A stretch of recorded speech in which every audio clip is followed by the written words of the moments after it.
আপনার সন্তানদেরকে রাস্তায় গুলি করবে, হত্যা করবে, আর আপনারা ঘরে থাকবেন, এটা হতে পারে না। আপনারা আসেন, আমরা আমাদের সাথে আছি।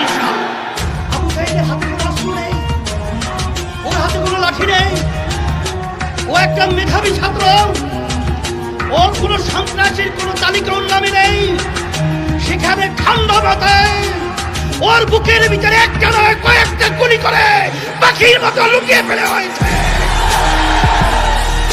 আর সেটা আমরা বসে বসে দেখবো, আর সেটা আমরা সহ্য করব? এটা হতে পারে না, হতে দেওয়া যায় না। এর প্রতিবাদে রাস্তায় নামতে হবে।